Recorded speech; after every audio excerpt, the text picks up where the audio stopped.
O livro de Êxodo é o segundo livro da Bíblia. Ele dá seguimento ao enredo do livro anterior, Gênesis, que termina com o neto de Abraão, Jacó, levando sua numerosa família de 70 pessoas para o Egito. O 11º filho de Jacó, José, tinha se tornado vice-comandante do Egito. Ele salvou toda a sua família durante um período de fome. Faraó, o rei do Egito, ofereceu à família que fossem viver lá como um refúgio seguro. Por fim, Jacó morre no Egito, e assim como José e todos os seus irmãos. Cerca de 400 anos se passam e a história do Êxodo começa. O nome se refere ao evento que acontece na primeira metade do livro, o Êxodo de Israel do Egito. O livro tem uma segunda metade, que acontece no pé do Monte Sinai. Nesse vídeo vamos nos concentrar somente na primeira metade, quando séculos se passaram e Israel prosperou e se multiplicou e encheu a terra. Esse versículo é um eco deliberado da bênção que Deus deu a toda a humanidade no Jardim do Éden.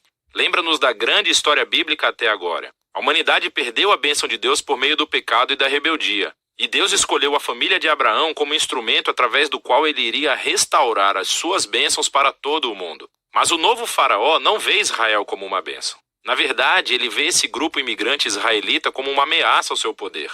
Da mesma forma que em Gênesis a humanidade se revolta contra a bênção de Deus. Aqui o faraó tenta destruir a fonte da bênção de Deus, os israelitas. Ele os escraviza de maneira brutal, forçando-os a trabalhar e ordena que todos os meninos israelitas sejam afogados no Nilo. Ele é a pior personagem da Bíblia até agora.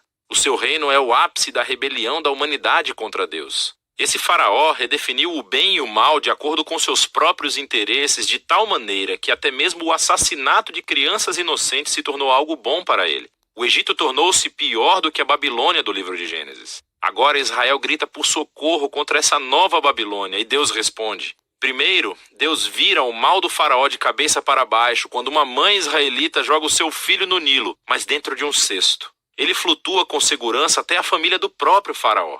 Ele é chamado de Moisés e ele cresce para tornar-se o homem que Deus usará para derrotar o mal do faraó. Na famosa história da sarça ardente, Deus aparece diante de Moisés e pede-lhe que vá até o faraó e ordene que libere os israelitas. Deus diz que sabe que o faraó vai resistir e por isso ele trará o seu julgamento sobre o Egito em forma de pragas. Deus também diz que ele vai endurecer o coração do faraó. E assim chegamos à próxima parte da história, o confronto entre Deus e faraó. O que significa quando Deus diz que vai endurecer o coração do faraó? É muito importante ler esse trecho da história atentamente e em sequência. No primeiro encontro de Moisés com faraó, sabemos somente que o coração do faraó endureceu. Não há nenhuma indicação de que Deus fez alguma coisa. Em resposta, Deus envia a primeira das 5 pragas, cada uma confrontando o faraó e um dos seus deuses egípcios. E em cada vez, Moisés oferece ao faraó uma chance para ser humilde e libertar os israelitas. Mas após cada praga, ficamos sabendo que o coração do faraó endureceu.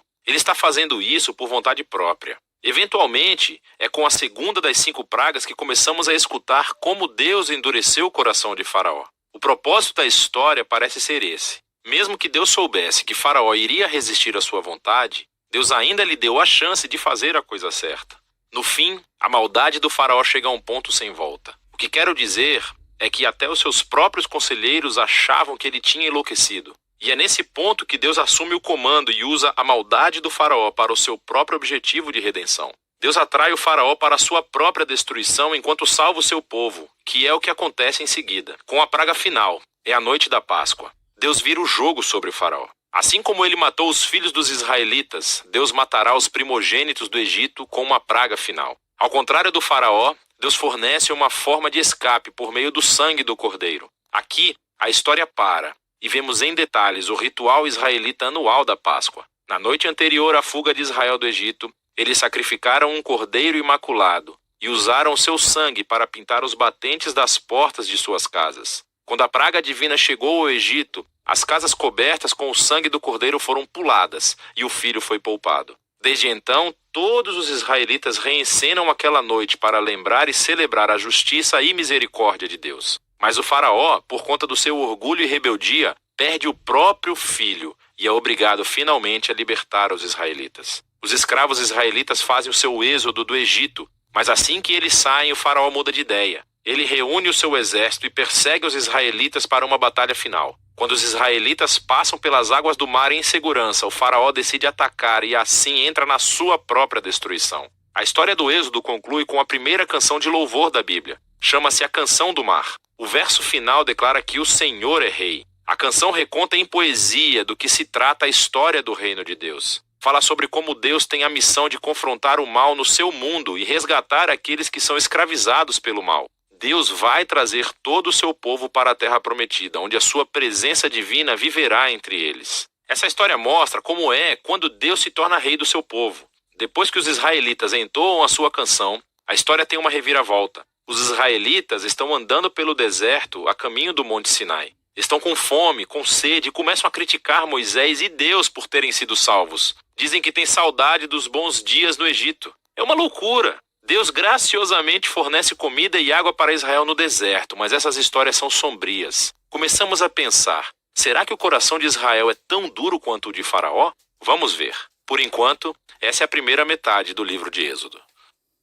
O livro de Êxodo. No primeiro vídeo, exploramos os capítulos de 1 a 18 que contam a história de como Deus resgatou os israelitas escravizados, enfrentando e derrotando o Faraó, e oferecendo uma forma de escape por meio do sangue do Cordeiro da Páscoa. Deus então libertou o seu povo, trazendo-os pelas águas do mar até o deserto, onde, surpreendentemente, eles resmungaram e se queixaram. A segunda parte do livro do Êxodo abre com Moisés conduzindo Israel até o pé do Monte Sinai, onde Deus convida a nação de Israel a entrar numa aliança com ele. Aqui chegamos em um outro momento chave na história bíblica, porque esse ponto desenvolve a promessa de Deus a Abraão. Lembre-se, no livro de Gênesis, Deus prometeu que por meio da família de Abraão, ele de alguma forma restauraria a sua bênção para todas as nações. E aqui descobrimos como. Deus diz que se Israel obedecer os termos da aliança, eles serão guiados pelas leis, ensinamentos e justiça de Deus e se tornarão um reino de sacerdotes. Eles se tornarão os representantes de Deus e mostrarão a todas as outras nações como Deus realmente é. O povo de Israel aceitou a oferta avidamente. A presença de Deus aparece no topo do Monte Sinai na forma de nuvens, relâmpagos e trovões. Moisés sobe ao monte como representante do povo e Deus apresenta os termos básicos da aliança, os famosos 10 mandamentos. São os termos básicos do acordo do relacionamento entre os israelitas e Deus. Depois disso, vem outra coleção de mandamentos que desenvolve os primeiros 10 em mais detalhes. A lei sobre o louvor de Israel, sobre a justiça social, sobre como devem viver juntos, tudo moldando Israel em uma nação de justiça e generosidade diferente das outras nações. Moisés escreve todas essas leis e as traz para o povo que, mais uma vez, avidamente aceita fazer essa aliança com Deus. Uma vez feita a aliança, Deus toma mais um passo e avança o relacionamento. Ele diz a Moisés que quer que a sua presença sagrada, divina e bondosa viva no meio de Israel, o que desenvolve outro aspecto das promessas da aliança de Deus. Lembre-se, depois da rebelião da humanidade no jardim, o homem perdeu o acesso à presença direta de Deus. Mas agora é através da família de Abraão que a presença de Deus se torna mais uma vez acessível por meio dessa aliança, primeiro com Israel e depois, um dia, com todas as nações. O que segue são 7 capítulos de plantas arquitetônicas detalhadas da tenda sagrada chamada o tabernáculo. Há um pátio exterior com um altar. No centro há uma tenda com uma sala exterior e uma sala interior. Dentro da sala interior, chamada de Santo dos Santos, há uma caixa dourada chamada Arca da Aliança. Há criaturas angelicais no topo dela. Esse é o ponto principal da presença de Deus. Esses capítulos têm muitos detalhes. É importante saber que cada parte tem algum tipo de valor simbólico. Todas as flores, os anjos, o ouro e as joias relembram o Jardim do Éden, o lugar onde Deus e os seres humanos viveram juntos em intimidade. O tabernáculo é como um Éden portátil, por assim dizer. É o lugar onde Deus e Israel podem viver juntos em harmonia, pelo menos na teoria, porque é justamente aqui que algo se torna muito, muito errado. Israel quebra a aliança. Enquanto Moisés está no topo da montanha recebendo a planta para o tabernáculo, lá embaixo no acampamento os israelitas estão perdendo a paciência. Eles pedem ao irmão de Moisés, Arão, que faça um ídolo no formato de um bezerro dourado para que eles possam adorá-lo como o Deus que os salvou da escravidão no Egito. A presença de Deus está ali, no topo da montanha. Eles podem vê-lo, mas estão lá embaixo, violando os 2 primeiros mandamentos da aliança, com a qual acabaram de concordar. Não há outros deuses e não teremos outros ídolos. O que acontece depois é muito importante. Deus sabe o que está acontecendo lá embaixo. Primeiro, ele compartilha sua própria raiva e dor com Moisés. Ele diz a Moisés o que quer fazer, simplesmente destruir Israel. Mas Moisés intercede, apelando para o caráter de Deus. Ele diz, em primeiro lugar, destruir Israel seria quebrar as suas promessas de aliança com Abraão. Então Moisés apela para a reputação de Deus entre as nações. O que eles irão pensar se virem o Senhor destruir o seu próprio povo? Deus aceita a intercessão de Moisés e cede. Enquanto ele traz o seu julgamento para aqueles que instigaram a idolatria, ele perdoa a nação inteira e promete renovar a aliança. É justo nesse momento da história que Deus pela primeira vez descreve o seu próprio caráter a Moisés. Ele diz, o Senhor é misericordioso e gracioso. Ele não se ira com facilidade. É abundante na sua fidelidade à aliança. Ele perdoa os pecados, mas não deixará impunes os ímpios. Existe essa tensão.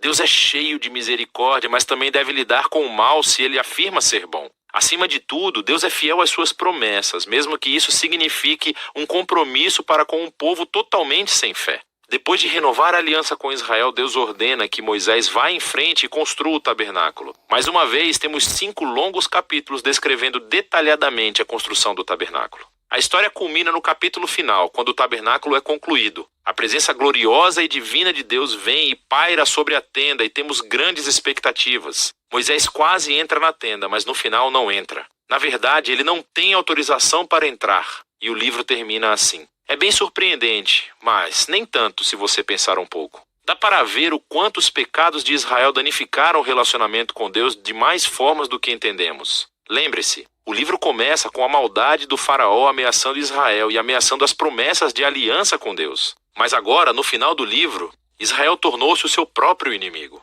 São os seus próprios pecados que ameaçam o futuro dessa aliança. Então, a questão apresentada no final do livro é: como Deus vai reconciliar o conflito entre a santidade e a bondade da sua presença com a corrupção pecaminosa do seu próprio povo? A solução para esse problema está no próximo livro. E esse foi o livro de Êxodo.